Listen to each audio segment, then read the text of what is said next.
Welcome to 100 TV news. Thorrur మండలంలోని వీర బ్రహ్మేంద్ర స్వామి ఆలయ ప్రాంగణంలో విరాట్ విశ్వకర్మ యజ్ఞ మహోత్సవం అత్యంత వైభవంగా జరిగింది. ఈ కార్యక్రమంలో వేద పండితులు బ్రహ్మశ్రీ ఇటికేల విశ్వ ప్రకాశాచార్యుల ఆధ్వర్యంలో గణపతి పూజ, పుణ్యవచనం, మండప ఆరాధన, పథక ఆవిష్కరణ, హోమాలు, విశేషమైన పూజలు వంటివి జరిగాయి. వేద శాస్త్రాల ప్రకారం విశ్వకర్మ స్వయంభుగా ప్రపంచ సృష్టికర్తగా పరిగణించబడ్డాడు. కృష్ణుడు పరిపాలించిన పవిత్రమైన ద్వారక నగరాన్ని పాండవుల కోసం ఇంద్రవస్థ రాజభవనాన్ని నిర్మించడంతో పాటు దేవతలకు అనేక అద్భుతమైన ఆయుధాలు ప్రసాదం చేశాడు. అన్ని శాస్త్రాలు చెప్పబడ్డాయి. ఈ కార్యక్రమంలో ఆలయ కమిటీ సభ్యులు, విశ్వ బ్రాహ్మణ వంశీయులు అధిక సంఖ్యలో పాల్గొన్నారు. అస్మదాచార్య పర్యంతం వందే గురు పరంపరా.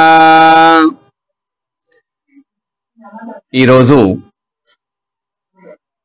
ఎంతో ముఖ్యమైన పర్వదినము. సకల సృష్టిని, పంచభూతములు, నక్షత్రములు, సముద్రాలు, నదులు ఇవి ఏవి కూడా లేకముందు తనకు తానుగా ఉద్భవించి ఈ సృష్టిని రచన చేసినటువంటి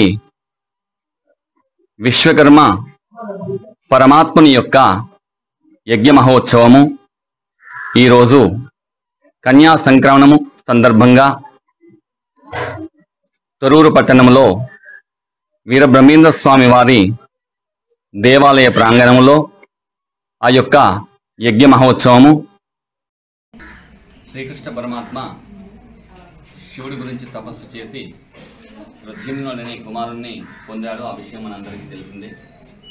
కానీ అదే శివుడు కూడా ఒకానొక నాడు తపస్సు చేస్తూ కూర్చుండడము, ఆ విషయము పార్వతీదేవి చూసి, స్వామి అందరూ కూడా మిమ్మల్ని పురుష సూక్తాది భాగాల్లో మనకు కనిపిస్తూ ఉంటుంది.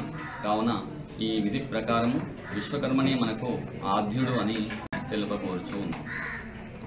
కార్యక్రమాలు విశ్వకర్మ పతాక ఆవిష్కరణతో మొదలైంది.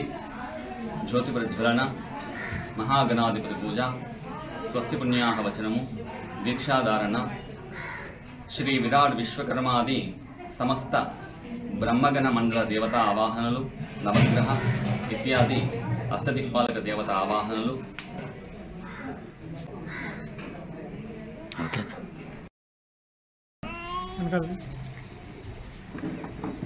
Okay, ready, smile. అందరూ అలాగే ఉండాలి, స్మైల్ ఉండాలి.